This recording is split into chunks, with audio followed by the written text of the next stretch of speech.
On January 20th, 1993, William Jefferson Clinton became the 42nd President of the United States. At the time, most Americans were not aware of the extent of Clinton's criminal background, nor were they aware of the media blackout, which kept this information from the public. As State Attorney General and later Governor, Bill Clinton in 12 years achieved absolute control over the political, legal, and financial systems of Arkansas.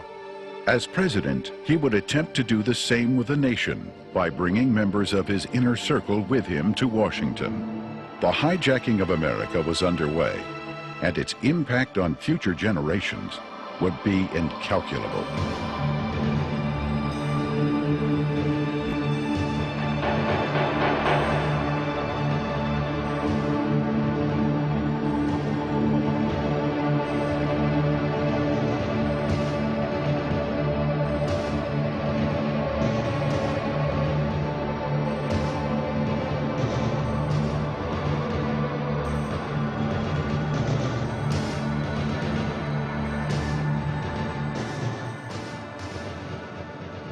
Bill Clinton was born in Hope and, of course, raised in Hot Springs. They had open bawdy houses over there at the time, and they had open gambling at the time. But Clinton grew up in that atmosphere, that different atmosphere of Hot Springs. If it felt good, you did it. He was selected to go to the national from Arkansas Boys Day, to be a delegate to the National Boys Day. And while he was there, he was able to meet John Kennedy. And I'm sure that sparked an ambition in this young man. And he apparently has always had an exceptional, keen mind, a keen intellect. And he early, evidently, had tremendous ambition. He was gifted in so many ways. The truth is, he's one of the most charming men that I've ever met in my life. He has more energy than any 10 people I've ever known. He was able to network himself into running for Attorney General virtually unopposed. And then he was able to take that position and catapult himself into the governor's office 2 years later and started building his foundation. When you think about Bill Clinton's aversion to the truth, you wonder if this is because of the lackadaisical moral background that he's had in this area. He lied about Rhodes, being a Rhodes Scholar. He never completed that and still said he was a Rhodes Scholar. He went to Moscow and did business with them against the United States government, and he wasn't challenged by the press about that. In Arkansas, while he was governor, he said he balanced the budget 11 times. He never did it once. Also, he said he didn't raise taxes, and he raised taxes 126 times. He can accommodate any situation that comes up because he's not hemmed in with the truth.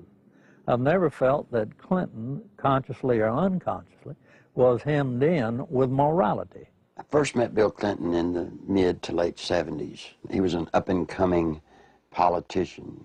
There were a group of us, Jim Guy Tucker, Bill Clinton, Sheffield Nelson, and myself. And we kind of ran around and palled around with each other. It was from that point that I did a lot of projects for Bill from a marketing perspective. In 1988, I went to Bill. I said, I need a job to kind of relax, mellow out. Bill Clinton and Betsy Wright, they suggested that I go to work for a place called the Arkansas Development Finance Authority. And they said my talents could really be used there. It was the best kept secret in Arkansas. After about 2 weeks, I went to Wooten Epps, and I said, Wooten, I think I've got enough background on this that we can start marketing it. Now, what is the criteria for loans? He said, whoever Bill wants to get a loan. To go back, though, to that moment in time, I'd been there about a month, and I realized that I was in the epicenter of what I'd always heard about all my life, What most people have heard about is the machine. I was literally working, sitting in the middle of Bill Clinton's political machine. It was where he made payoffs, where he repaid favors to people for campaign support. I was in an interesting seat, and I knew it. We had a board meeting. In that particular board meeting, I was sitting at the end of the table. James Brannion, who was chairman of the board at that time, was sitting at the head of the table. James Brannion stood up in a public restaurant, and he hollered at the Beverly Enterprises guy, Bobby Stevens, and said, "Did you get the $50,000 campaign contribution from the client that you're introducing the loan for?" He said, "Not yet." He said, "Well, then hold up the loan till we get it." I stood up, went up to James, and I said, "James, don't yell stuff like that. You don't need to be yelling it in a restaurant. That sounds real bad." He was just burly and arrogant. He said, "Who cares?" Bill Clinton sold the concept of ADFA to the people of Arkansas as a vehicle for creating jobs and assisting churches and schools. In reality, millions of taxpayer-guaranteed dollars were being channeled to Clinton's election campaigns, to his inner circle of friends, and to his wife Hillary's law firm. This may explain why ADFA had been drafted in such a manner as to keep its decision-making procedures secret. If you needed $1 million, you had to get your application handled by the Rose Law Firm, pay them $50,000. There were 5 other companies in the state of Arkansas that were actually more qualified in bond structuring and applications, but Rose Law Firm got them all. I started checking around, and I kept asking, well, one thing's bothering me, to the comptroller, Bill Wilson, how do people make payments on these loans? He looked at me and said, "They don't." He thought I knew. Well, that blew my mind. And this is about 2 months in, and it was getting tough then. So I started gathering the documents. After everybody left, I would stick around as if I were working on the annual report. That would give me access to all the documents, and I made copies of them all. For about 2 months, I watched accounts accumulate money. At the end of the month, they zero balanced. They're laundering drug money. There were $100 million a month in cocaine coming in and out of Mena, Arkansas. They had a problem. They were doing so much money in cocaine, $100 million. You create a problem in a little state like Arkansas. How do you clean $100 million a month? ADFA until 1989 never banked in Arkansas. What they would do is they would ship the money down to Florida, a bank in Florida, which later would be connected to BCCI. They would ship money to a bank in Atlanta, Georgia, which, by the way, was later connected to BCCI. They'd ship to Citicorp in New York, which would send the money overseas. And there was an interesting one, a bank in Chicago. That bank, by the way, is partially owned by Dan Rostenkowski. Dan Lassiter would get the bonds. He would become the broker for the bonds. He would transfer money back to ADFA. He never sold a bond. The money then would leave ADFA, go into one of the various banks for the specific bond loan, and they would zero it out. When they zeroed it out, they were giving it back to Lassiter, less their handling fees. During the Lassiter investigation, we had numerous witnesses for the federal grand jury, had extensive testimony. People that was connected with Lassiter and drug use and everything else. His cocaine use become used as a tool for sexual favors and also for business deals that influence people. And that's when Mr. Lassiter became quite flamboyant with his cocaine use, and then ultimately led to his arrest and conviction. Dan Lassiter, who is the best friend of Bill Clinton, who went to jail with Roger Clinton for cocaine. And by the way, let me explain something. He didn't sell cocaine. No, they were giving it away. Huge piles of cocaine in his office. Ashtray upon ashtray full at the parties, and they would give it to young girls. That's sick. I mean, they were giving a highly addictive drug to young girls. One particular one comes to mind is a 14-year-old cheerleader out of North Little Rock. She was a virgin, and ultimately he ended up sending her to a physician of his. The physician put her on birth control pills. He used cocaine in order to ultimately she lost her virginity, and she got addicted to cocaine. And the last I heard of her, when we had her subpoenaed back to the federal grand jury, she was a hooker in Lake Tahoe. Dan Laster contracted to launder the money. Now, in addition to his contract to launder the money and the system that he and Bill Clinton had set up to do it, probably what he did is he took advantage of some of the cocaine. That's why he could give it away. Shoot, you have $100 million a month in cocaine. They wouldn't care if you took a bucket full a day. After Laster was indicted, I started to receive quite a bit of harassment from my own department, the Arkansas State Police. And I knew the reason behind it because the affiliation with the state police and the governor's office with Dan Laster and his business associates. Mr. Lassiter's cocaine involvement at times was very heavy, then at times he was very cool, calm, mediocre. He was very careful, as all of them have been for quite some time. Once he was convicted, he went to a minimum security prison, a holiday hotel we call them. He spent, I think it was 6 to 8 months, and he got out. Unbeknownst to anybody, Bill Clinton, the day after he got out, granted him a full and complete pardon. So if you think he's tough on crime, think about a man that pardons a man that gives cocaine to kids. Fear of violence is robbing our children of their future. We must take away that fear and give them hope. We must give Alicia and all our children back their childhood. Working together, we can. Do something now. Call 1-800-WE-PREVENT. Your president, the President of the United States, not only was a part of a system that was laundering millions of cocaine dollars, your president signed off on it. He can't deny that he did. You see, because of that, there's one little catch. Every loan that ADFA made, Bill Clinton himself had to sign off on it. More than Bill Clinton, you better identify the people in the loop of the drug running. You better identify the people in the loop for money laundering. And what you'll find there is those people go straight to Washington.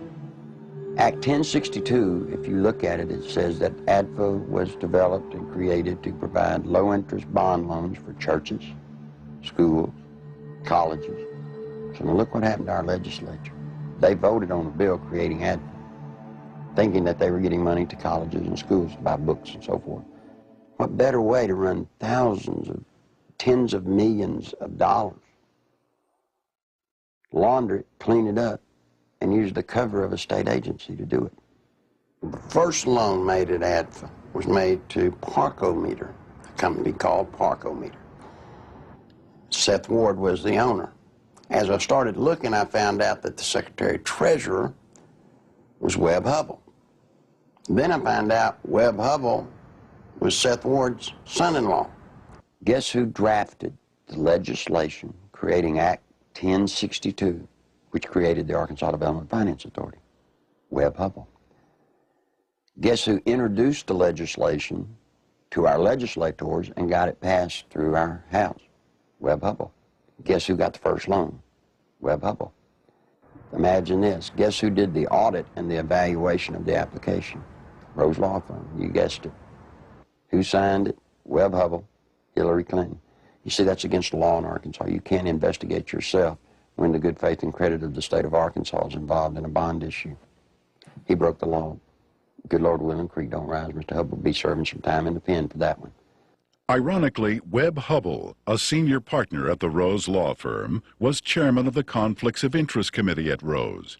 In 1988, he successfully advanced the Ethics in Government Act, which required Arkansas legislators to report governmental conflicts of interest. Incredibly, this law specifically exempted Governor Bill Clinton, his appointees, and his relatives. Clinton's appointment of Hubbell to the U.S. Justice Department exemplified the administration's total disregard for legal ethics. Hubbell's hasty resignation in March 1994 for overbilling of Rose clients was merely a ploy to remove Hubbell from the limelight before extensive criminal charges could be brought against him. Let me tell you about Parkometer. The first loan was $2.85 million. Never was a penny of that paid back. As the newspaper people started inquiring about the Parkometer loans, what they found was that Parkometer was actually building retrofit nose cone compartments that were being shipped to MENA. We find out that the nose cones were actually being used to smuggle dope back into the country. And what is scary, what's so scary, it's the same cast of characters. Webb Hubbell, the Rose Law Firm, are guilty, I say to you, of conspiring to defraud the state of Arkansas, the federal government, and conspired to solicit the sales and the laundering of money for illegal drugs. This is your president. This is his circle of power. These are the people, when he got elected president, he did not pass go. He took them straight to Washington with him. And by all things holy, I think he was planning to set up and do the same thing in Washington. In 1982, cocaine trafficker Barry Seal set up one of the largest drug smuggling operations in the United States in Mena, Arkansas, under the approving eye of Governor Bill Clinton. Barry Seal had a bunch of planes and supposedly had pilots. Barry Seal was a drug smuggler. Now, he tried to set it up in his home state of Louisiana, but they wouldn't let him. He had to come to a state that had a sleazy governor hooked on cocaine, and everybody knew it. Yeah, Bill Clinton was hooked on cocaine. I lived in Little Rock, Arkansas, okay? And I worked at a club called Le Bistros, and I met Roger Clinton there, Governor Bill Clinton. So a couple of the state troopers that went with him wherever he went. Roger Clinton had came up to me and he had asked me, could I get him some coke, you know, and asked for my one-hitter, which a one-hitter is a very small silver device, okay, that you stick up into your nose and you just squeeze it and a snort of cocaine will go up in there. And I watched Roger hand what I had given him to Governor Clinton, and he just kind of turned around and walked off, and that's one specific. Dr. Suen, S-U-E-N, doctor at the medical center here in Little Rock, has taken care of Bill Clinton for his sinus problems, which may indeed be drug-related to cocaine use as they destroy the sinus passages.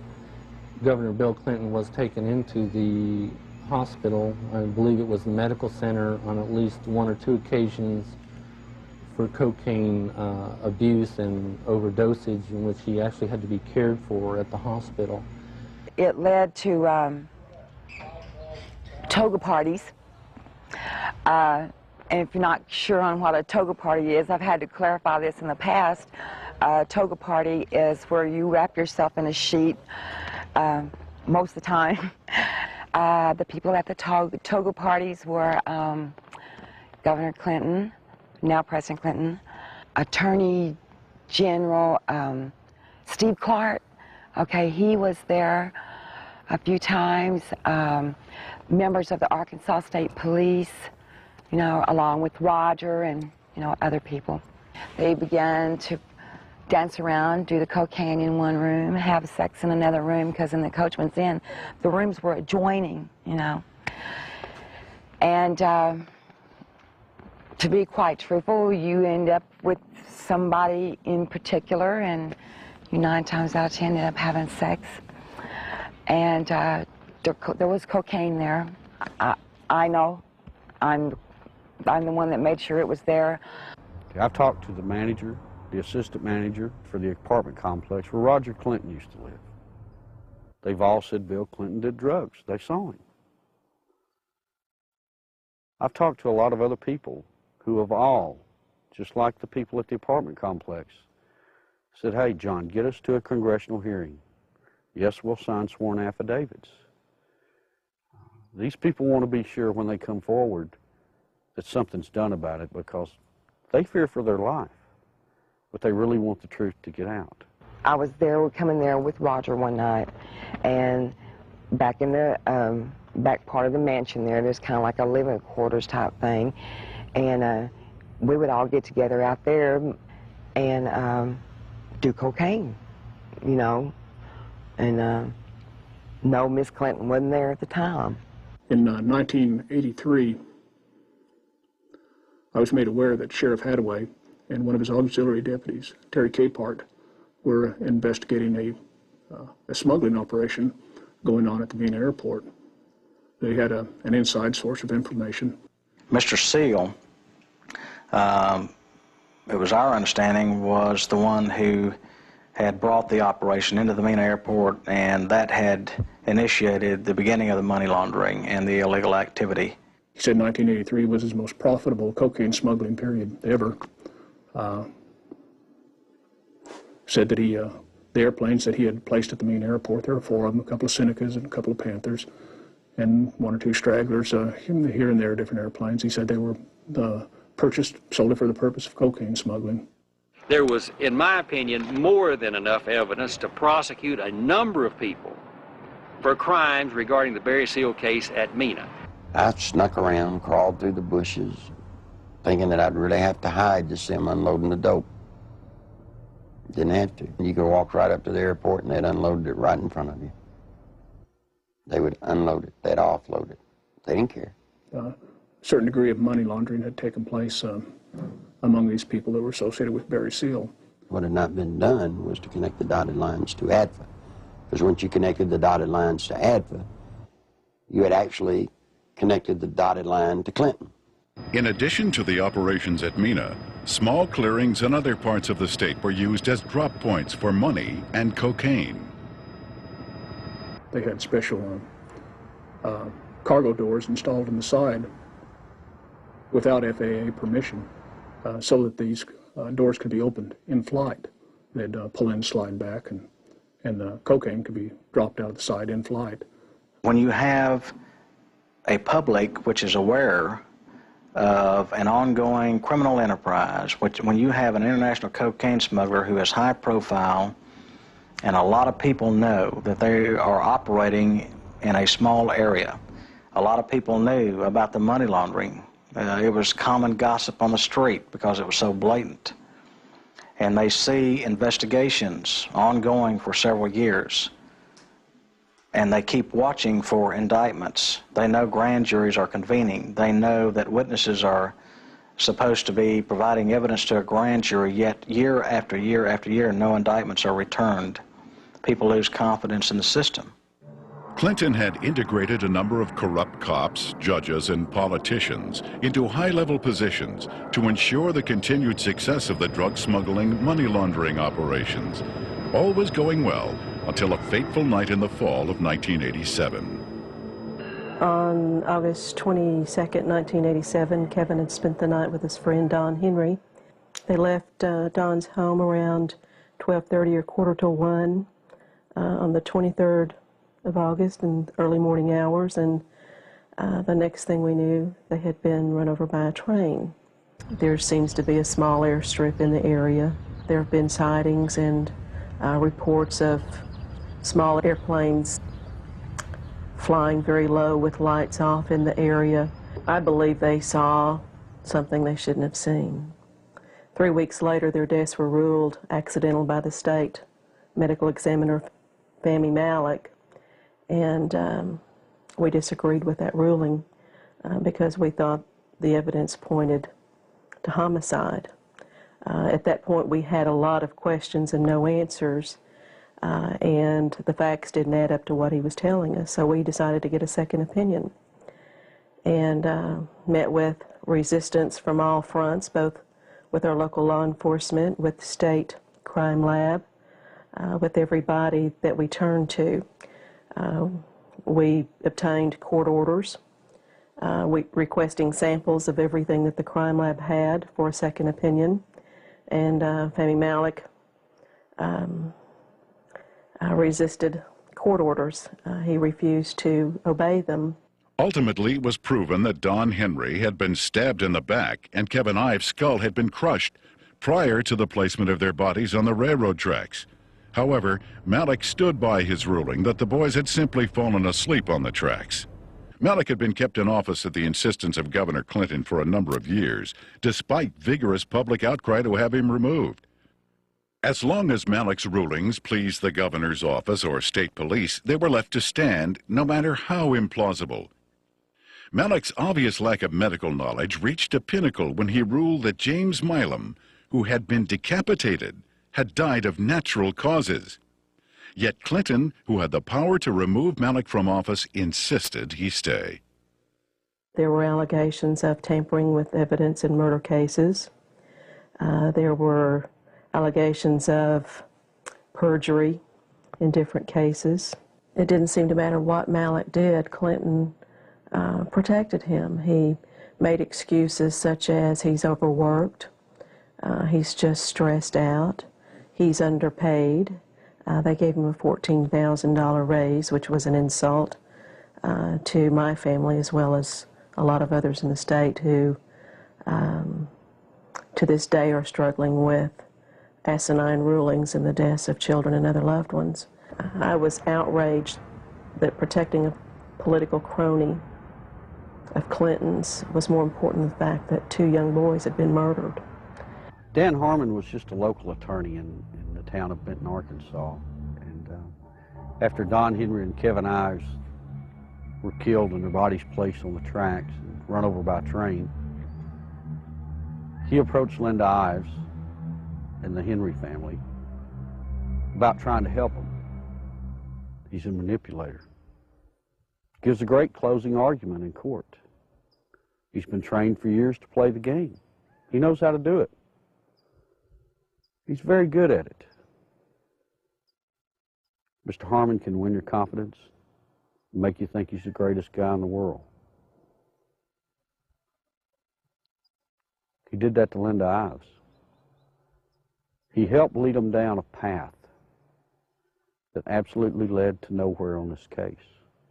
I got involved in the case, and immediately Harmon tried to discredit me without even knowing me. Couldn't figure it out. I run across a young lady named Charlene Wilson who told a horror story that I didn't really believe at the time. So I started searching for evidence to substantiate just part of what she had said. Harmon went ballistic. Called, he threatened me, threatened Sheriff Pridgeon, threatened Captain Gene Donham, the chief deputy. All because I talked to this one woman. The people at the track that night, to my knowledge, were Dan Harmon, Keith McCaskill, Larry Rochelle. I do know that the boys were watching the drop site, okay? And they got curious as to what was being dropped there. The fact is, we know who killed these kids. The whole reason this case has been slowed down, stopped, wherever we're at. They can't do anything with it as long as Clinton's in office, because it tracks right back to Bill Clinton being involved in the cover-up. He took care of everybody that ever covered anything up in this case. Everybody got promoted. A number of people approached the police with information about Don and Kevin's murders and consequently were murdered themselves. Shortly before Keith McCaskill was murdered, he knew that he was fixing to be murdered. He told his family goodbye, told his friends goodbye. The night of elections in 1988, he took 2 pennies out of his pocket and threw them on the bar there at the Wagon Wheel and said, "If Jim Steed loses this election, my life isn't worth 2 cents." And he was murdered that night. Jeff Rhodes was a young man from Benton who was murdered in 1989. Shortly before his death, he made a phone call to his dad in Texas and told him he needed to get out of Benton, Arkansas, that he felt he knew too much about the boys on the railroad tracks and the death of Keith McCaskill. A couple of weeks later, Jeff was found dead. He'd been shot in the head. They'd attempted to cut off his head and hands and feet, set him on fire in a dump. A total of 6 people with information about the boys' murders were eventually murdered as well. Well, Jean Duffy was the head of the 7th Judicial District Drug Task Force. She was leading a team of narcotics investigators into a drug trail in Saline County that led her right straight to Dan Harmon. This information she shared with the 1990 federal OCDEF team that was investigating and targeting corruption and drugs in Saline County in central Arkansas. From her involvement in that, she was literally threatened, forced to leave the state of Arkansas and go into hiding. I had no idea just how dangerous certain elected officials thought me to be until a brutal media campaign was launched against me. For months, there were daily allegations of everything from misspending funds to ordering illegal arrests. Every attempt was made to keep me from running the drug task force. We were even shut down completely for several weeks during a bogus state police investigation. In spite of crippling disruptions, the task force was making significant discoveries about drug trafficking in central Arkansas, some of which led to the very people who were conducting the massive media crusade against me. We discovered that drug trafficking in Arkansas was linked to government officials in frightening proportions.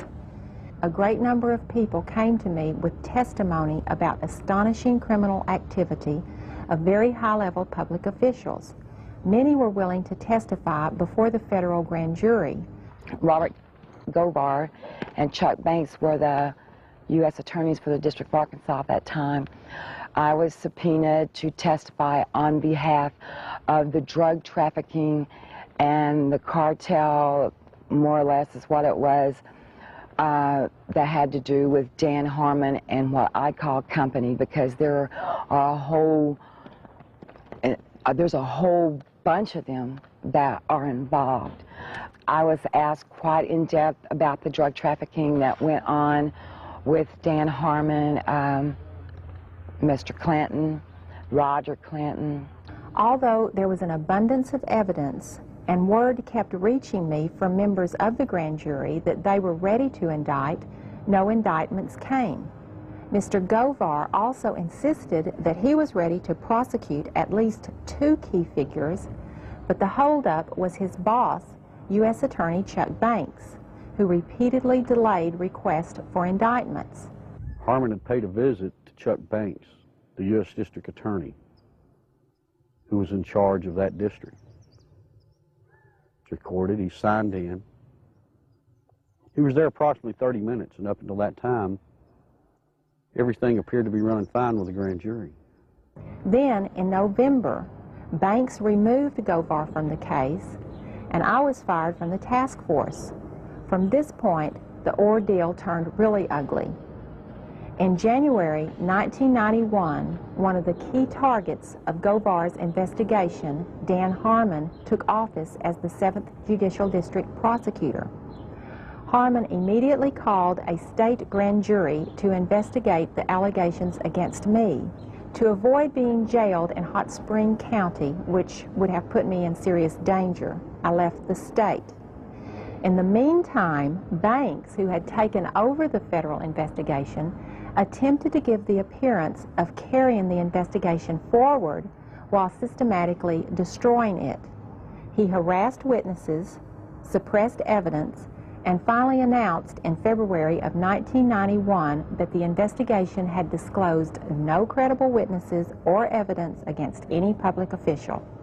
I received a phone call, and they told me that I had made a very big mistake. And I was assured by the U.S. Attorney's Office that my name, that my testimony, that my statements, that the people that were on that witness list would never, ever be revealed. Well, ha ha, you know. Someone in the U.S. Attorney's Office had given Mr. Harmon a list of the effective witnesses, you know. Some of them witnesses over a period of time have came up dead and or missing or have never been heard of again. That don't give you a very good feeling. I'm scared of these people. I'm very scared of them. Guess who arrested her? Dan Harmon. The very guy that she says turned her on to drugs now has her arrested. Dan Harmon, he walked to me, handed me what was supposed to be a search warrant, and he said, "Bitch," excuse me for saying that, "I told you if you ever brought my name up or brought anything up about the past dealings that we've had, that I'd take you down." He said, "You're going to prison. I'm going to put you in prison." He did. I'm here. I mean, I've watched second, third offense people walk around with probation on top of probation on top of probation. Not this lady. First time she's been arrested for drugs. They allege that they found in her home. She gets 30 years. Sure, everybody ought to be able to see through this. This is a man that told Linda Ives for years, "We're going to get to the bottom of your son's death." But yet when I start making progress, it looks like the people I talk to starts getting time in the penitentiary. Linda says it's business as usual in Saline County. Justice as In the English language that can describe how usual in Arkansas. There aren't any words that makes you feel as a parent or as a are capable of doing. You know, I think we were just kind of naive, common, ordinary people. Got up and went to work every day and came home and went to bed and assumed that everybody else did the same thing and tried to do what was right. And I think Kevin's death has been the rudest awakening that anybody could ever have to see what really goes on. I can provide information that has tentacles to Governor Clinton's administration. It is apparent to me that a congressional investigation is the last hope, not only for the people of Arkansas, implications of illegal activity, who has left in his wake and now vulnerable to the powers of oppression, but for the people of our nation who are now vulnerable to the powers of a president who has left in his wake implications of illegal activities and serious improprieties. Meanwhile, Welch and Duncan's investigation into the operation at Mina was about to derail. We'd been so busy investigating, just concentrating, focusing, that it took a while to register that nothing was going to happen. We could not understand what was happening. Neither Mr. Welch nor I were ever subpoenaed to testify before the grand jury and present massive amounts of evidence of wrongdoing by associates of Barry Seal. No indictments were ever returned against any of the individuals, and I can tell you there was extensive evidence. There definitely was some suppression of evidence and definitely a cover-up of an investigation, and somebody should be held accountable as to why that happened. Not one major cocaine bust was ever made in Arkansas out of Mina, Arkansas. Now imagine that, 10 years nearly in its running. Never one truckload ever got caught. During the 1992 Attorney General's race in Arkansas, a member of Clinton's staff had approached Winston Bryant and had asked him to stay away from the Mena affair or the Mena matter. I've done quite a bit of investigation into Mena. After Winston, quite frankly, it is a federal problem. He took office. Bill told me that he was no longer allowed to discuss the Mena Airport investigation from the Attorney General's office. The Attorney General's office is not like most Attorney General's offices across the country. We do not have the authority to convene a grand jury and initiate criminal prosecution. Well, a lot of people have said that the Mena operation stopped in 1986 when Barry Seal was gunned down. It's not true. Covert operations are still going on in Mena, Arkansas today.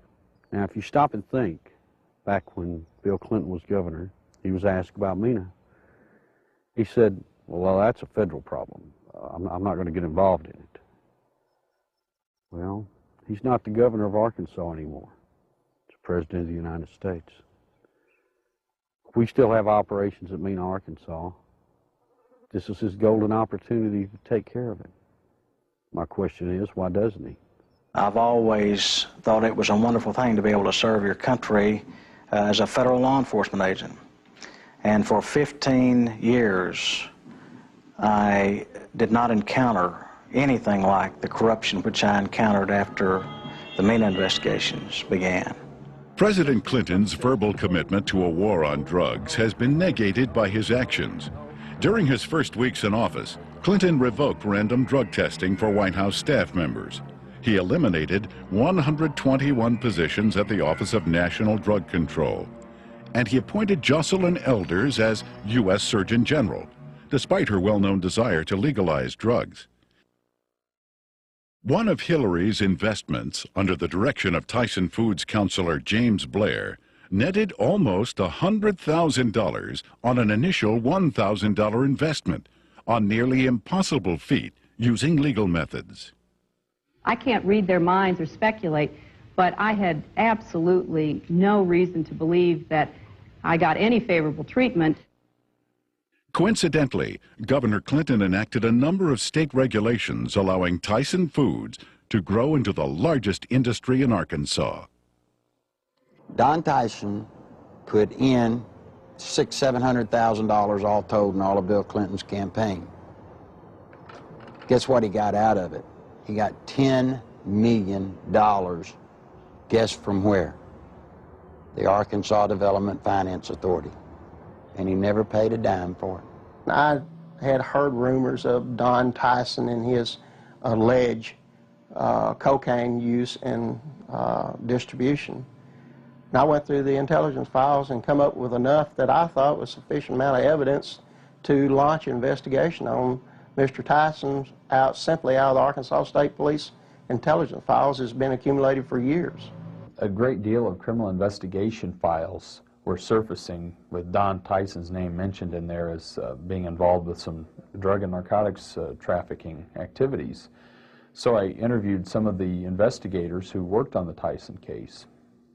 Most of them felt that Tyson should have been indicted, but the investigations were always sabotaged, oftentimes from within. One particular undercover narc agent told me that another criminal investigator in that department named Doug Fogley was furnishing Don Tyson with photographs of the undercover narcotics agents that were working on his case. Donald Smaltz was actually hired to look into the allegations that Tyson had given bribes to different people, specifically to the Secretary of Agriculture, Mike Espy. And what came out of that investigation was very remarkable. Drug abuse, drug distribution, money laundering, even murder for hire. Now, Smaltz collected all this stuff. He compiled it, he put it in proper order. Then he approached Janet Reno and said, look, You know, I need to broaden my investigation. I'm finding more here than just simple payoffs. What do you think happened? Well, by now, most of you already know. He was turned down. Just exactly what we expected to happen happened. I mean, Tyson already hired lobbyists, attorneys, who all approached Congress trying to get everybody to stop smalts. Why is it in this country today that if you got a little money, you walk away? Why is it you can create the pressure to stop investigations? And I promise you, Janet Reno has stopped this one. You look at these and you wonder, how could this happen? You know, how does someone elude prosecution with reams of investigative reports? How does it get stopped? Some say it's Bill Clinton. Don Tyson was in the middle of the cocaine just like Bill Clinton, just like Dan Lester, just like Roger Clinton, and all the others. So you see, all of this incest, and all of this drug running, all of the trafficking of drugs, sending them all over the nation, came out of Little Mena, Arkansas, right under the nose of little Governor Billy Clinton. I went to Bill, and I said, Bill, you've got 2 weeks to tell the truth, or I'm going to tell it. You're breaking the law, and I can't be a part of it. You made a mistake. I'm not one of your buds, or at least I'm not that big a buddy. When Larry Nichols made his disclosures, made them public, the Clinton spin doctors treated him unmercifully. It shocked those of us who had been kept in the dark through the years in Arkansas politics. The Arkansas news media had done little, if anything, to uncover anything derogatory about Bill Clinton. And for these disclosures to come out of the blue was so shocking that the spin doctors attacked the messenger rather than tried to answer the charges that Nichols had made. And they did such an efficient job that it caused me and others to look with less than favor on Larry Nichols as an individual, because all we knew about him was what they were telling and the press was printing. One of the neatest things about Bill Clinton is how he handles the media. You see, Bill Clinton's an attorney, and when a witness comes out against his client, what's the first thing an attorney does? He tries to discredit that witness. They accuse me of everything under the sun, day in, day out. Every week, there was some new scandal in the paper that I was involved in. 6, 8 weeks later, they print a retraction. Wasn't me. But to this day, people in Arkansas think that I'm some evil person. As a result of that, the boy had to pay a high penalty. In his credibility, he had to pay a high penalty in his acceptability. And then when the new evidence came out that supported everything that Larry Nichols had said, he finds himself, I think, probably in the position of knowing that he had been exonerated, but he has not been exonerated in the minds of the people generally, in my view, and he finds himself probably in the position of wondering where he goes now to get his good name back. A lot of people wonder how Bill Clinton could control a state the size of Arkansas with the absolute authority that he did. It's not hard. You see, after 12 years, after kissing the people that have the money, Bill Clinton controlled the legal system. He controlled the judges. He controlled the attorneys. He controlled the banks. It's just a small state, a one-party state. What tends to happen in small states like that, I think, is the longer the person remains governor, that I think the greater the abuses are. And I think the abuses were very, very widespread under Bill Clinton. One thing that's very difficult for people to understand, Bill Clinton doesn't care about money. He cares about power. All he needed ADFA to do was to channel money to the big players financially. I got tickled when the reporters during the campaign came here. They were looking, trying to find out where Bill Clinton profited. He didn't. He profited by putting money into his friends' pockets. The way they were doing these bond issues and just the whole political atmosphere, quite frankly, was a scandal. But that's the way things had historically been done in Arkansas. But imagine this. Imagine the power this man has in Washington, D.C. Imagine what he can do to this nation if he gets that circle of power going there, as he did here. Nothing I can do, nothing you can do can stop it. Because he'll have the absolute power, and believe me, he will use it to have you investigated, to have you arrested, to have your company audited. No, that's what'll happen when his circle of power is complete. When I worked at ADFA, it was not uncommon for Bob Nash to call me up and say, hey, Nichols, the governor needs about $5 grand transferred to his travel account so he can go see his ladies. And we would at ADFA transfer $5,000 to $10,000 for him to go see his girlfriends in either L.A. or New York. He'd use so much travel money to go see women out of his regular travel budget, he would even have to borrow money from ADFA, not to mention the fact that ADFA's budget was not quite as scrutinized as the governor's budget. But he literally used money, ADFA money, the people of Arkansas, taxpayers' money, to conduct liaisons. During the 1990 Arkansas gubernatorial race, Larry Nichols, in a last-ditch attempt to alert the public, boldly filed a lawsuit against Bill Clinton. As expected, the lawsuit was eventually quashed, sealed, and illegally dismissed by a Clinton-appointed judge. What Nichols didn't expect was a complete media blackout of the facts he presented. Back in 1990, after all the damage they had done to me, I did something that most people wouldn't do in Arkansas. I sued Bill Clinton. Now, it's very important to note that in that lawsuit, I brought out the names of 5 women. On October the 19th, the only press conference I've ever held in my life was on the Capitol steps of Arkansas. Every news organization in Arkansas, newspaper, TV, radio, were there on the steps. I read the names of the 5 women. I read and talked about ADFA. No one had ever made such a cold, callous statement against Bill Clinton, where he named the women. When I got through with the press conference, I went through the center door, and I walked out with the camera crews with me, and I walked all the way to the end to the governor's office. And I left the press release right on the governor's secretary's desk. Not one bit of the press release made it into the local TV or the local newspapers, anywhere. It didn't show up anywhere. The reason I tell you that is because in those days, he had the circle of power complete in Arkansas. Eventually, every allegation stemming from Nichols' 1990 lawsuit and press conference would prove valid regarding Clinton's taxpayer-financed sexual liaisons, his drug usage, and his criminal activities relating to ADFA and Whitewater. Gradually, the women who had carried on adulterous affairs with Clinton began to emerge. The first was Jennifer Flowers, who, like all those close to Clinton, was faced with a decision.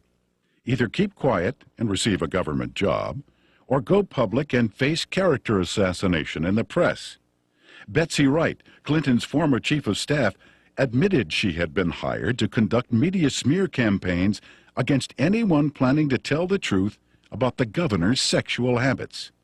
She was prepared to go after at least 26 women who had the potential of destroying Clinton's chance at the presidency. During the 1992 presidential campaign, I was getting bludgeoned by the media because Jennifer Flowers had come out of my lawsuit. A man called me on the phone on a Monday. His name was Gary Johnson. He was an attorney. He told me that he felt bad because I was being bludgeoned, and he wanted to talk to me about handling my case. Well, I was craving an attorney, any attorney, to help me. You know, I saw Larry out there doing battle, so to speak, on his own, and I felt like he needed some help. I met him on a Tuesday. He was a special attorney. I didn't even know it. You see, he lived next door to Jennifer Flowers. For security purposes, Gary Johnson had installed a video camera near the front door of his Quapaw Tower condominium. Looking at someone in front of my door, it got a perfect shot of them in front of Jennifer Flowers' condominium. And it wasn't my intention ever to take pictures of Bill Clinton going in to see Jennifer Flowers. I could care less who Bill Clinton goes to see. But it just so happened she lived next door to me, and I mounted the camera there. Guess what he caught on tape? Bill Clinton walking into Jennifer Flowers' apartment on numerous occasions with a key. I actually saw him go into her condominium. It wasn't that I was standing there looking out my peephole watching Jennifer Flowers' condominium. It had nothing to do with Bill Clinton. It's just that I got the camera. I had the camera before Jennifer Flowers moved in. And when she moved in, she just happened to have some very interesting house guests. Go back to 60 Minutes when Bill and Hillary were loving kisses. They stood up and lied, and Bill said that he had never been to her apartment, that he had only called her once from the kitchen and from his office. That's an absolute lie, and these tapes proved it. The 60 Minutes interview had been designed specifically to save Clinton's campaign, not necessarily to get to the truth. And they came to us because they were in big trouble in New Hampshire. They were about to lose right there, and they needed some first aid. They needed some bandaging. What they needed was a paramedic. So they came to us, and we did it, and that's what they wanted to do. When I told Tim Russert that I was persona non grata at the White House, he said, "Why?" I said, "The Jennifer Flowers interview." He said, "You got him the nomination." I said, "I know that." As far as I know from the conversations I've had, Bernie Nussbaum knew that, Gergen knows that, Lloyd Cutler certainly knows it because Lloyd had a hand in his coming on there that night. You know, it was strong medicine, the way I edited it. He was a very sick candidate. He needed very strong medicine. And I'm not in the business of doctoring candidates, but he got up out of a sickbed that night and walked to the nomination. And as I said to Mandy, you know, if I'd edited it your way, you know where you'd be today? You'd still be up in New Hampshire looking for the nomination. He became the candidate that night.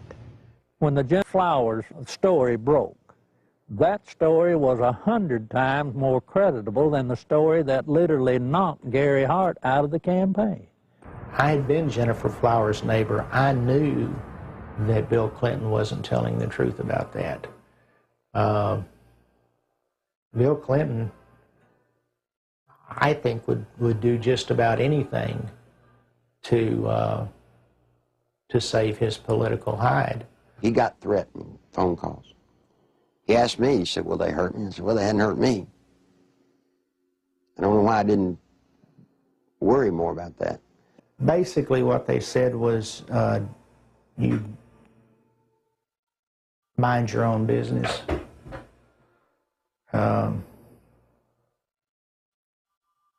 And all it did was made me mad. I never thought in a million years that anybody would follow up on it. We filed the request for the subpoenas on Thursday. Saturday morning, we found Gary Johnson beaten and left for dead. And without getting into gory details, both elbows were dislocated, his collarbones were broken, his spleen and his bladder were ruptured with holes the size of $50 in them. His nose, his sinus cavities were all crushed. He had been beaten by Clinton's people. Were they very large? Yes. Yes, they were. Did they say, "Where's the tape"? Yes, they asked me for the tape. And what's sick is the man gave them the tapes, and then they went and broke his elbows, punctured his spleen, punctured his bladder. They looked like state troopers, I'll say that. Clinton can be a very dangerous individual in the state of Arkansas. In my lawsuit in 1990, I named the lady Sally Perdue as having an affair with Bill Clinton. Sally had an apartment in Little Rock, and the Clinton security guards would drop him off at her apartment and go park in the woods. When Clinton got through doing his business, he was flick their porch light and they'd know to come and get him. She started coming out, started talking. Well, believe it or not, before she could talk, Clinton's people got to her and offered her a federal job or break her legs, whichever one was the best. Sally Perdue, former Miss Arkansas and radio talk show host, carried on a sexual relationship with Governor Clinton between August and December 1983. State troopers in government vehicles were used at taxpayer expense to shuttle Clinton back and forth to Sally's home. Perdue, who today supervises a home for people with Down syndrome, was offered a $60,000 a year federal job to keep quiet. She refused. And you see, that's illegal. You can't offer a federal job to get someone to hush. Following her attempt to go public, Miss Perdue lost her job and started receiving threatening phone calls and letters. Live ammunition was found on the seat of her car, and the rear window of her vehicle was shot out. Even though a number of witnesses have corroborated her story, the American press has refused to print it. During the 1992 presidential campaign, interviews with ABC and NBC, as well as an appearance on the Sally Jesse Raphael show, were taped, but were never aired. She'd actually been on the Sally Jesse Raphael show right after the New York primary. Did you know the TV stations around the country blacked out that program and wouldn't show it? In December 1993, former bodyguards of Bill Clinton came forward with detailed information regarding the governor's sexual encounters with a number of women. Larry Patterson and Roger Perry, both veteran Arkansas troopers, boldly spoke on the record. Two other troopers who initially spoke off the record were later identified as Danny Ferguson and Ronnie Anderson. In April 1994, a fifth trooper, L.D. Brown, came forward and corroborated their stories, adding that Clinton's sexual partners numbered over 100 during the period he was employed by the governor. The trooper's official duties included approaching women to obtain their phone numbers for Clinton, driving him to rendezvous points in state vehicles, guarding him during sexual encounters, securing hotel rooms, and lying to Hillary about his whereabouts. Phone logs and other corroborating evidence fully back these reports. I saw on several occasions Bill Clinton engaging in sexual acts while I was either blocking the road or working security at the governor's mansion. I saw them with my own eyes take place, so it's not a rumor, it is firsthand. The entire conversation inside a vehicle in a 2-hour drive from one point to another would be totally about sex and women or jokes. He would actually ask people how they performed oral sex on women in cars. I'd been in that conversation. He would ask if you had ever had 2 to 3 women at one time in one bed. Things like this. Bill Clinton was obsessed with that. The first or second time that you're with him and you're alone and you see some attractive woman, he would say, "Hey, Larry, what would you like to do to her?" And, you know, this is the governor of the state of Arkansas. The majority of his off time was spent trying to figure out ways to be with women that he wanted to be with. He was more discreet during a campaign year than he was in a routine year as governor. An off year. We were required to work overtime so we could sit outside someplace and block the road or sit in some driveway or sit at some, apartment complex while he went in to take care of his female friends. State money was utilized. He had certain troopers that he used for certain women. And Larry Patterson and Danny Ferguson were used for 2 women in particular. He would tell you, "Larry, see the blonde-headed lady in the green outfit? Go get her. name and her telephone number for me. He would say, "She has that come hither look." And that was verbiage that he used quite often. And on several occasions I have gone out into the crowd. I never had one of the females to refuse to give me her name and her address. On one occasion, it was a Christmas parade of 1989 in a small town in northeast Arkansas. And he picked a lady out of the crowd and asked me to find out who she was. He just carried on about how beautiful she was, how good looking she was, how big her breasts were and things like that. And I found out that she was interested in a state job. And she gave me her name and number, and I said, well, maybe the governor will call you, or can I call you? And when we got in the car, I gave the governor her name with her phone number, and I said, you'll like this, she's interested in a state job. And he said, oh, good, good, good, good, good. The next time I saw that lady, she was working for Bill Clinton in his presidential campaign the night he announced his candidacy for president. I was told by Bill Clinton that this was part of my job, to keep people from finding out about his affairs. Most of the women that Bill Clinton had sexual affairs with were well taken care of. They have good jobs, or their husbands ended up with good jobs. They were well taken care of, and the actual time spent trying to cover up these affairs while he was governor was nothing like it was when he announced that he was running for president. In an attempt to silence the officers, the Clinton administration launched an elaborate counterattack, which included urging Ferguson to change his story and levying false accusations of insurance fraud against Perry and Patterson.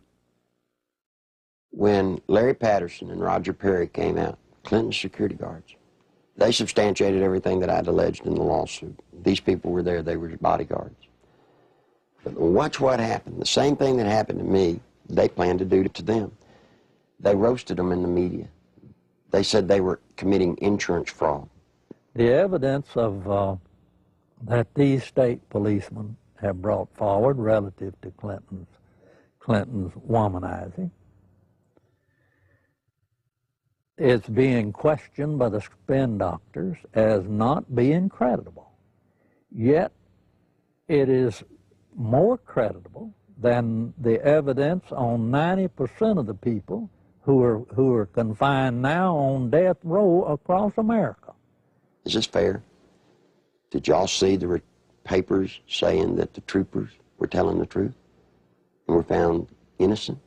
Ere to the stories they were telling have a basis, since they're not the scumbags that the spin doctors for Clinton tried to make them out to be? These two have had the courage to come forward, and the evidence that they have presented has not only been credible, but it's been overwhelming. And the truth is, I'm convinced that it's just the tip of the iceberg. On May 8, 1991, Paula Jones, a state employee with the Arkansas Industrial Development Commission, was working the registration desk for the governor's Quality Management Conference at the Excelsior Hotel. Governor Bill Clinton was to be the main speaker. I was approached by one of Bill Clinton's bodyguards named Danny Ferguson, and I was given a number. And I asked him what it was. I held out my hand, and he said, it's a number to a hotel room that the governor would like to meet with me. Well, I was surprised, and I kind of talked it over with my coworker, and we didn't have any reason to believe that we couldn't trust him, so I agreed to go on up to the room and meet with Mr. Bill Clinton. I got to the room, and Governor Clinton, he opened the door to meet me. It was a room that did not have any beds in it. It had couches and stuff like that. It was more like a meeting type room. And he had asked me about my job and how I liked it and who my boss was, and I told him. And he mentioned that he liked the way that my curves were on my body, and he liked the way that my hair went down my back, the middle of my back. And then he tried to lean over, and he started to put his hand up my leg, which it happened so fast, and he tried to kiss me on the neck. It happened so fast, but he tried to bend over and kiss me on the neck as he was putting his hand up my leg, and I backed off. I said, I don't want to do this, and I said, I think I need to be going.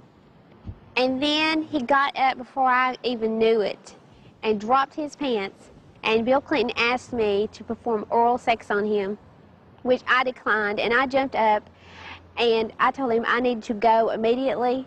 That's when he went to say, if you have any trouble whatsoever, you have Dave Harrington, your boss, contact me immediately. And I said, well, I'm leaving, and I started to proceed down the hall to the door, and he followed behind me. He said if we could try to keep this between ourselves.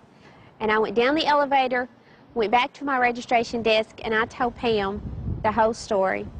I can't understand how somebody can take advantage of somebody like that, and then they have the audacity to drop his pants. I mean, you know.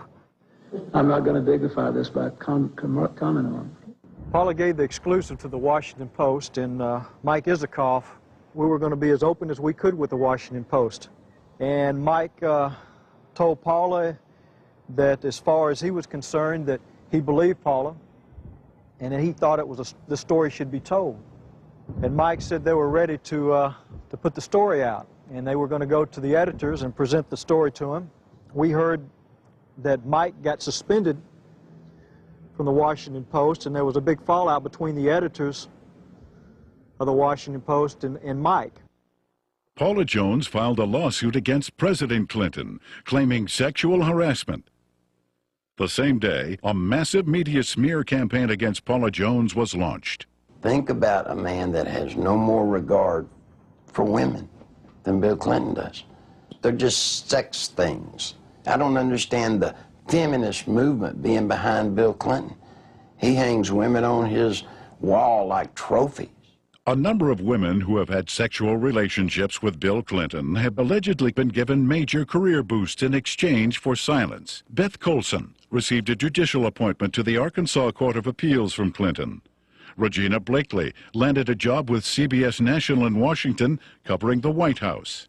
Likewise, Deborah Mathis secured a lucrative job with the White House Press Corps. Susan Whitaker was made the liaison between the Arkansas State Capitol and the White House.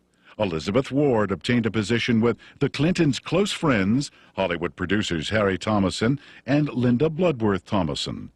And Joe Jenkins was given a high-level position with AP&L. One of the most harrowing stories of Clinton's attempt to keep his promiscuity hidden involves Jerry Parks, a private investigator and former chief of security for Clinton's campaign headquarters. My father was Luther Gerald Parks, a.k.a. Jerry Parks. He was the head of Clinton's security for Clinton's inaugural campaign whenever he was running for president. My father was brutally murdered at Chenal Parkway and Arkansas Highway 10 in one of the most elite parts of Little Rock, Arkansas. Someone pulled aside alongside of him and started shooting at him.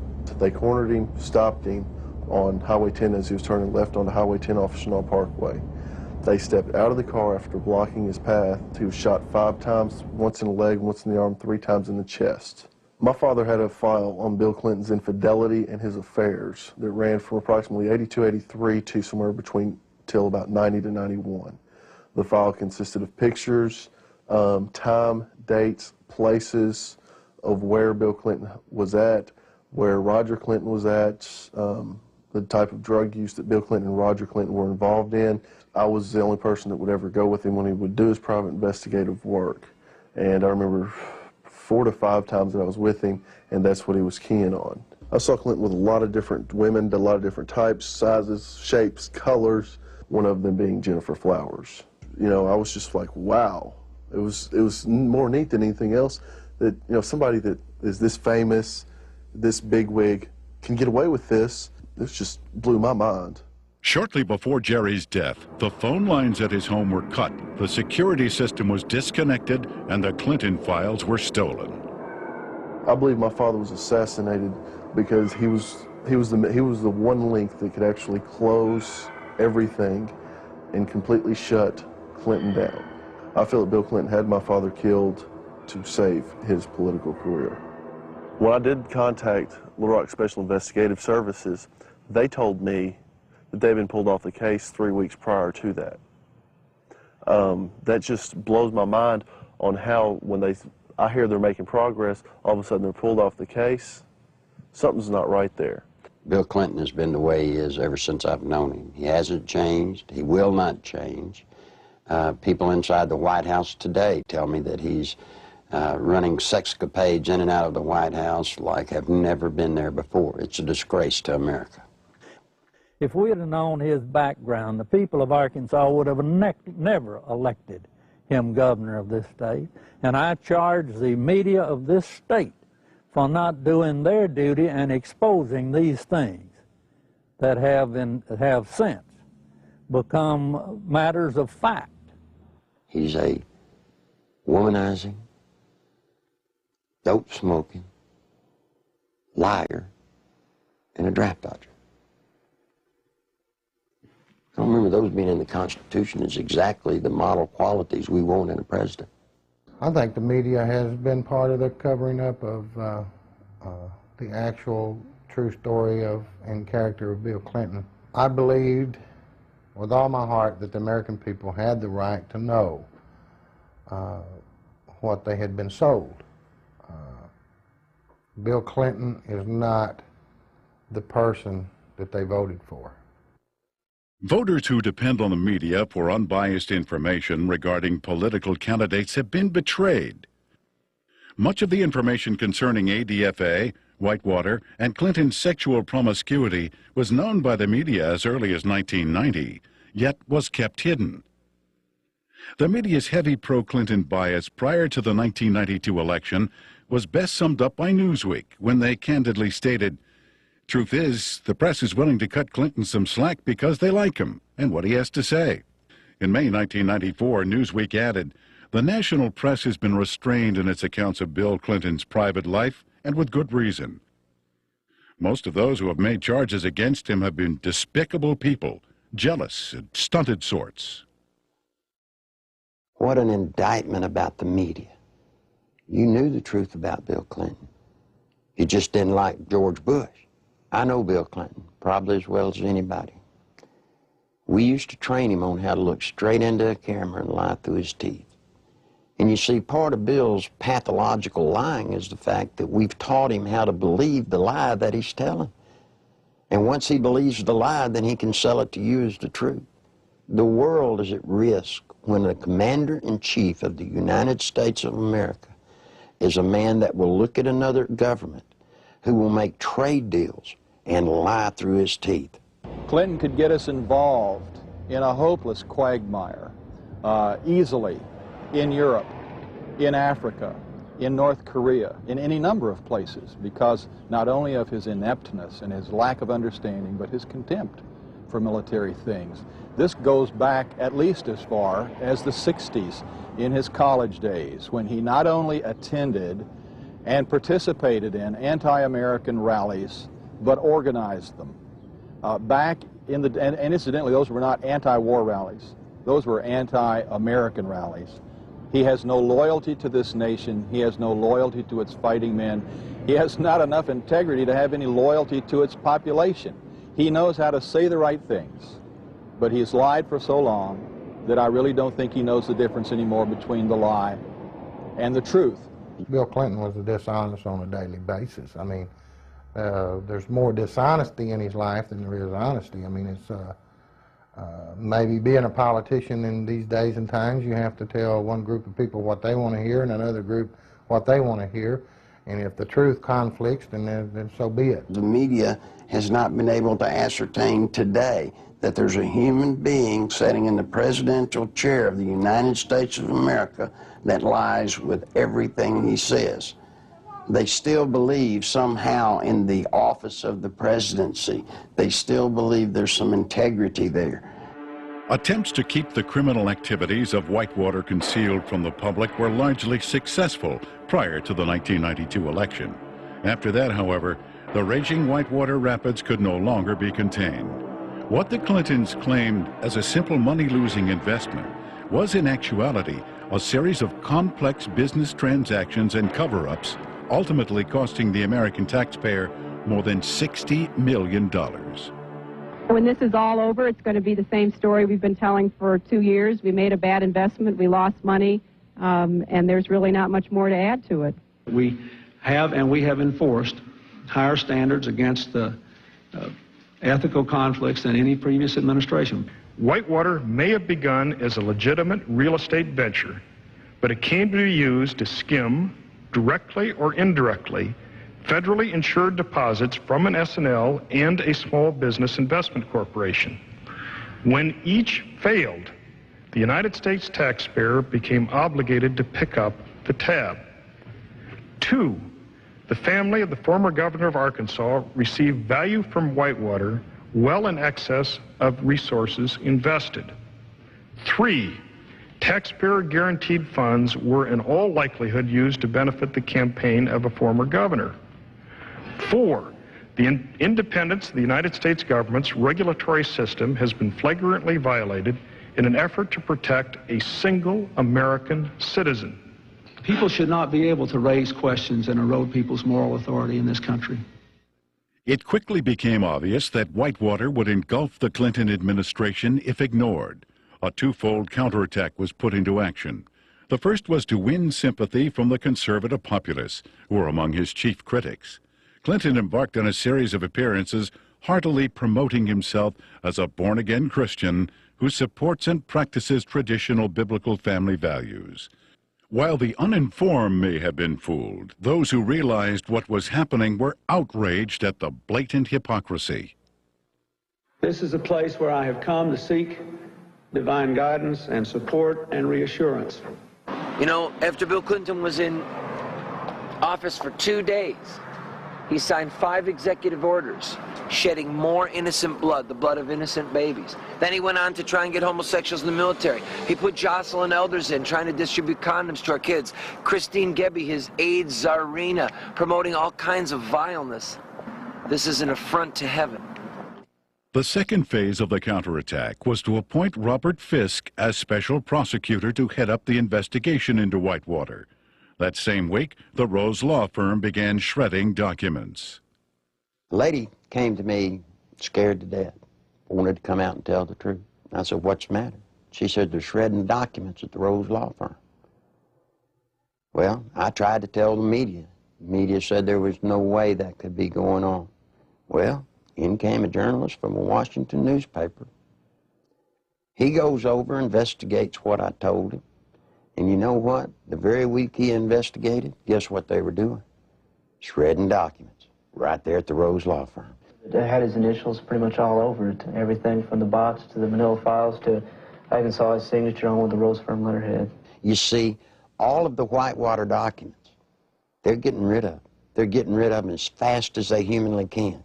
It's the nerve and audacity that those two people, Bill and Hillary Clinton, have to shred documents, to destroy evidence in a federal case. That is why we're here in front of the Rose law firm, because of the works of darkness that have gone on. Documents have been shredded here. What else has gone on here? I'm telling you, there are people inside this building that right now they're saying, if they only knew, if they only knew. During that same week, there was also a fire at the Worthen Bank building. And this fire was on the 14th floor, and supposedly it was started by a space heater. I want you to look at this footage and tell me if you think it was an accidental fire by a space heater. This is a CPA firm, and the documents that were in this office were important documents relative to Whitewater. If you go back to Arkansas and you look at the Secretary of State's office, anybody that's ever run for office in recorded history, you can find out who their major campaign contributors are since day one, except for one person. Bill Clinton's records at the Secretary of State's office disappeared. You see, they did it then. They'll do it now. All the information pertinent to Whitewater, any notes left by Vince Foster, any personal documents that would lead anywhere to any type of criminal activity, they're just going to be destroyed. Fisk's initial assignment was to quell rumors regarding the alleged suicide of Vince Foster. Foster was a senior partner with Hillary Clinton and Webb Hubbell at the Rose Law Firm prior to his appointment as White House Deputy Counsel. In fact, he was handling the Clintons' personal legal matters while he was in the position of assistant to the president, in violation of a conflict of interest at that time. From the outset, the investigation into the death of Vince Foster has been marred by controversy.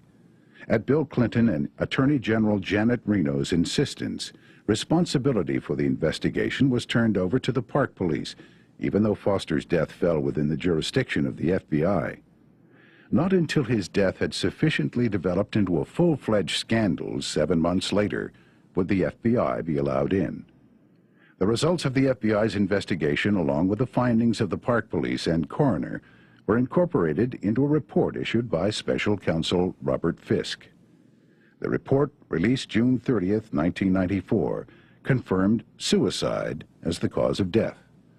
However, a careful examination of key pieces of evidence taken directly from the report itself indicate a number of alarming contradictions inconsistent with the report's own conclusion that Foster took his life.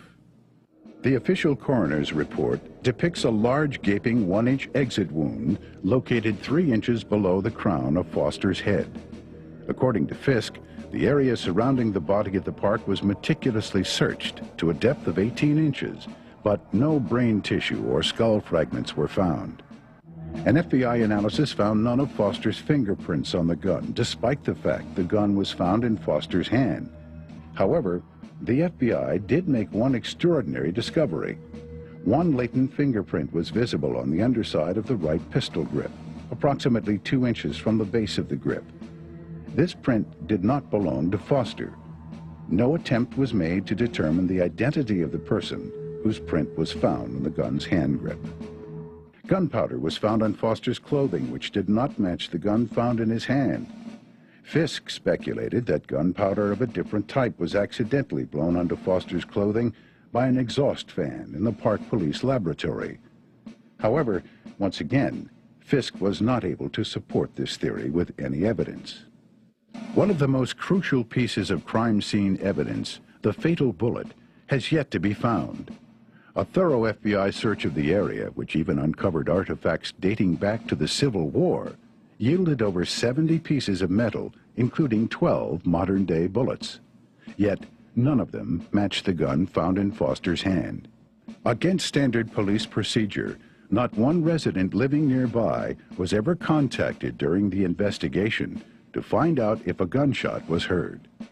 Even though Fisk insists that Foster killed himself, leading forensic experts from around the country now agree it is highly unlikely he pulled the trigger himself. Within minutes of the verification of Foster's identity, the Park Police issued orders to seal Foster's office at the White House.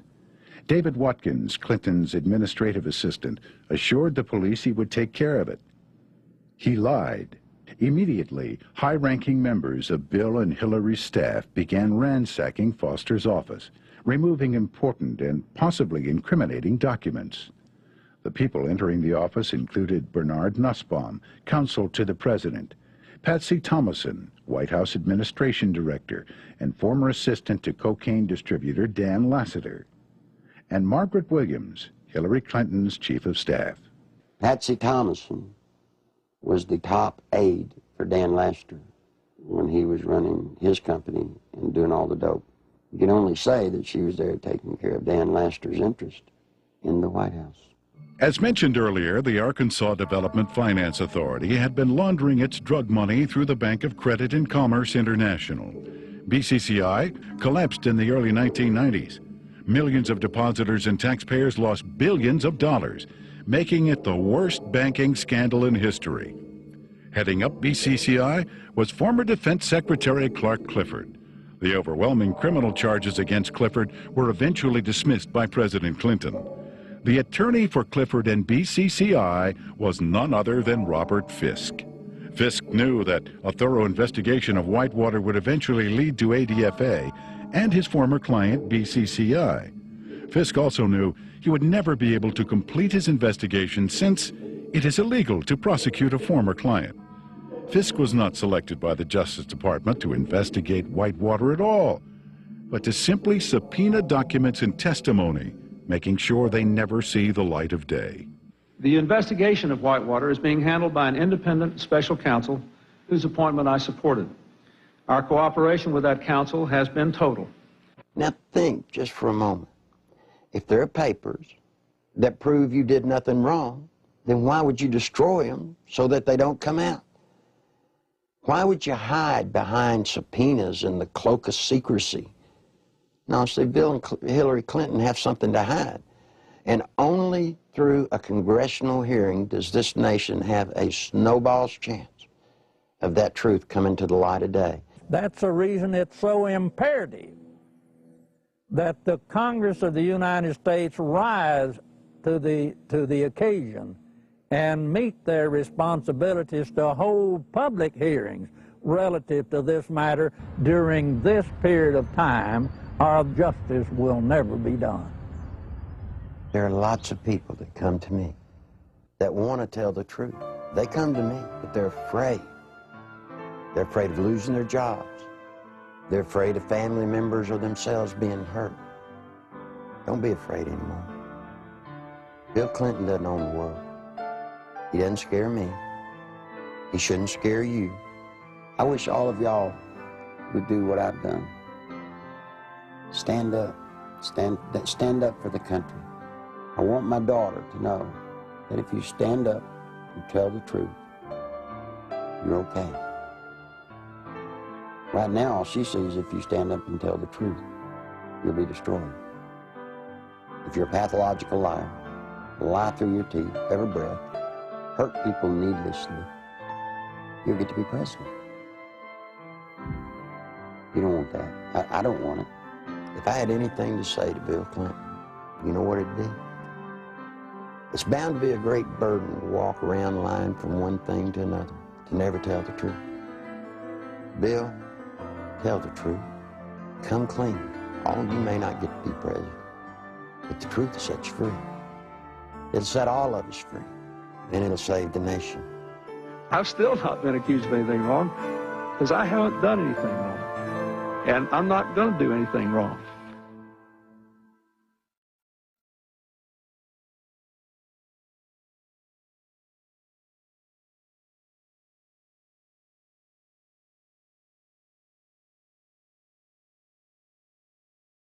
Although the documented information contained in the Clinton Chronicles continues to be reported in England and other countries, here in America, the media blackout continues.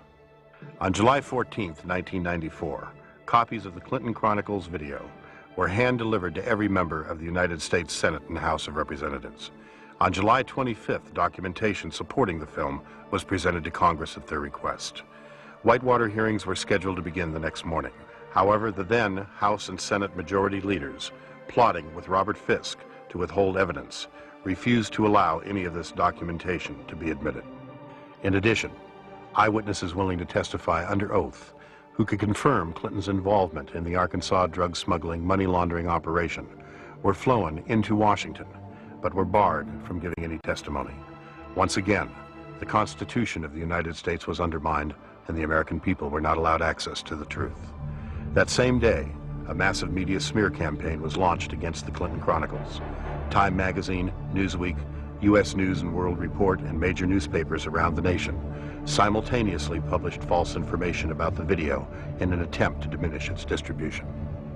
Nevertheless, members of Congress point to the Clinton Chronicles as playing a major role in bringing about the firing of Robert Fisk, as well as the reopening of the investigation into the death of Vince Foster. On August 3rd, 1994, Larry Nichols was arrested on false charges of writing 2 bad checks and failing to obey a yield sign 7 years earlier. The American media reported the arrest. When the Arkansas police admitted that the checks and traffic violations were fabricated, charges were dropped. Yet the media failed to report it. Nichols has suffered 3 attempts on his life since the release of the video. Federal agent Bill Duncan, a 15-year IRS veteran with a permit to carry a gun, was arrested for carrying a weapon, then handcuffed to a pipe in the basement of the Washington, D.C. police station and later released. This incident effectively brought the MENA drug smuggling money laundering investigation to a halt. Duncan was later instructed by his superiors to lie to a federal grand jury regarding the results of his investigation. When he refused, he was forced to resign. Arkansas State Police investigator Russell Welsh nearly died after being poisoned with military-grade anthrax, a poison available only through the United States government. Arkansas State Police investigator Dr. Lauder, who successfully led the investigation against cocaine distributor Dan Lassiter, was forced to resign after attempting to reopen the cocaine trafficking investigation into Don Tyson. John Brown, Saline County homicide detective in charge of the Ives Henry murder investigation, was removed from the case after providing Congress with information linking the Clinton administration to drug trafficking in Mena, Arkansas. Brown was forbidden by his superiors to discuss Clinton's connection to the Ives Henry case, and after his refusal to do so, was forced to resign. In February 1994, veteran journalist L.J. Davis was beaten in his Little Rock hotel room. His attacker tore pages from his notebook which contained information about the inner workings of the Rose Law Firm and the Arkansas Development Finance Authority. In March 1985, Wayne Dumond was castrated and subsequently imprisoned for allegedly raping Bill Clinton's 17-year-old cousin. Even after evidence had proven that Dumond had been falsely accused and was completely innocent, Clinton blocked his release from prison. To date, every case which would link Bill Clinton with any criminal activities have been effectively shut down by various governmental agencies.